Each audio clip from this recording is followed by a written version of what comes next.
Happy holidays, you filthy animals. Okay, so it's Christmas, which means it is baking season. Yes, there's presents, yes, Santa, yes, rain. No. It is baking season. It is the holiday filled with endless amounts of cookies and bûche de Noëls, and in my family, lots and lots of Stollen. So Stollen is a traditional German Christmas fruit bread. Now my family is actually originally from Germany. I have some family that immigrated here after World War II. So a staple of every Schmidt family Christmas is my great-grandmother's Stollen. My great-grandmother has since passed down her recipe to my Oma, who has passed it down to my dad, and then my dad passed it down to me. And over the years, we've added our own little spins onto it. The recipe now is very different from the recipe that my great-grandmother did.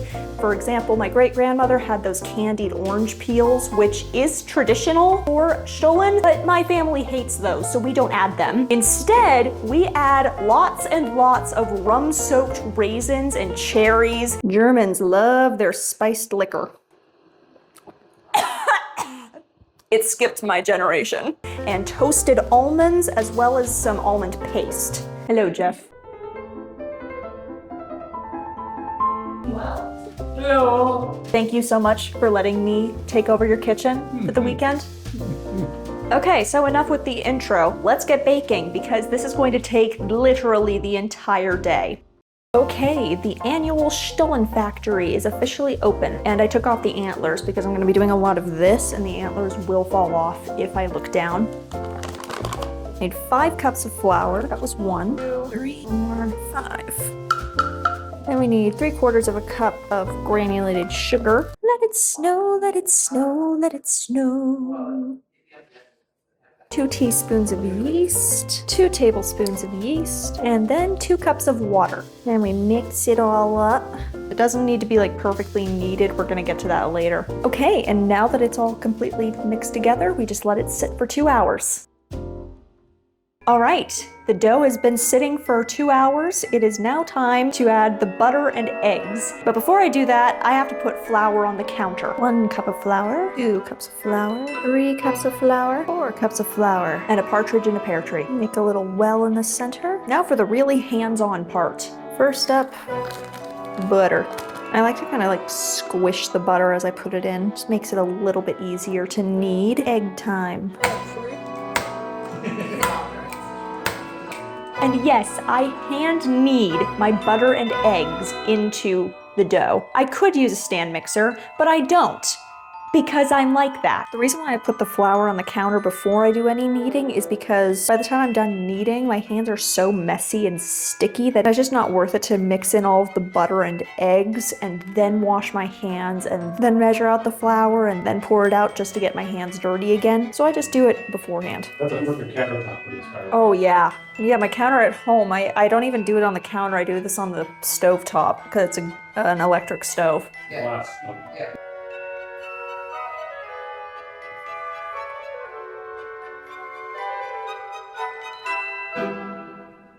All right, so while the dough is rising, I now need to make the almond paste and toast the almonds. Toasting almonds is really easy.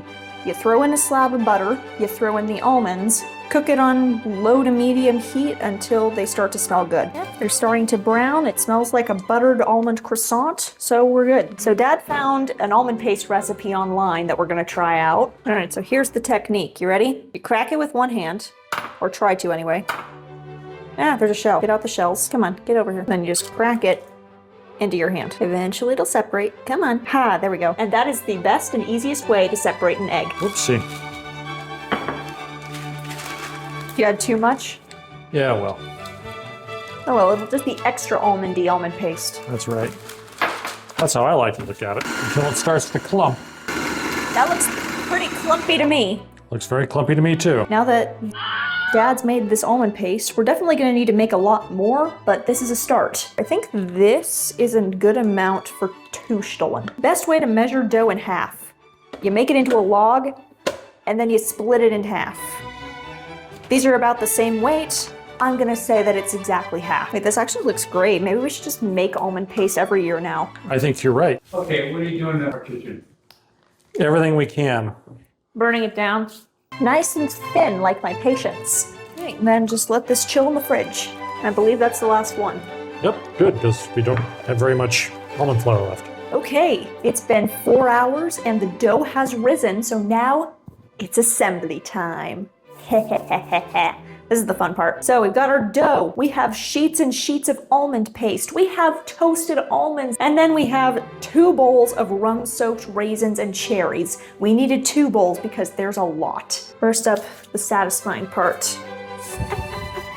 I have defeated you. Every batch makes 4 loaves. So just cut it into rough quarters, so they don't really have to be exact. Pull it out 1 quarter at a time. Oh, it's nice and sticky. Shape it into a rough rectangle, then just roll it out. How's that? Yeah, that's good. Then another thing I'm gonna do is ladle out some of this rum mixture, which I will not be drinking again. Use this to cover up about 2/3. Oh yeah, really get all that rum on there. And then, here's the fun part. Some spoonfuls of raisins makes the medicine go down. Toasted almonds make it rain. Screw candied orange peel. Ha ha ha. Beautimus. Look at this, girl. Now, before they go into the oven, I first need to poke some holes into the top so that they don't crack while baking. And every year, I just poke a bunch of snowflakes on top with a fork. It smells like Christmas.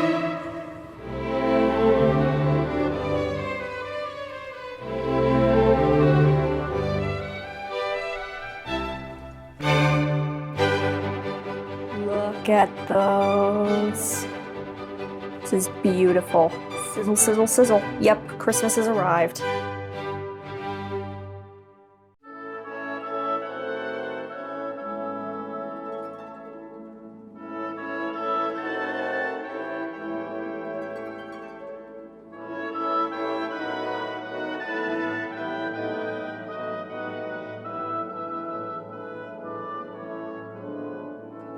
Okay, so it's the next day and now it's officially taste test time. Now the problem is, I'm a very picky eater and I actually don't like Stollen. So I need to bring in some taste testers who do actually like this. These are my parents. Here you are, my dear. Thank you. Is it good? Oh, it's terrible. I don't know how we can eat this. What are you tasting? The raisins and the marzipan. The bread has a nice texture to it. And it actually seems it's buttery enough to me without needing extra butter. True, but you know, when you toast something, you've got to have butter on it. It's a rule, didn't you know that? Dad, do you think Muti would approve? She was your grandmother. Oh, absolutely. And Good. she's very proud of you. Thank you. Even though I didn't include candied orange peel. Especially because you didn't add candied orange peel. Good. You guys are gonna go finish that and appreciate that. I'll do my outro. Thank you guys so much for watching. I really hope you enjoyed this glimpse into my family's Christmas traditions. Merry Christmas if you celebrate. If you don't, happy holidays or happy December 25th. Have a good day, y'all. Bye.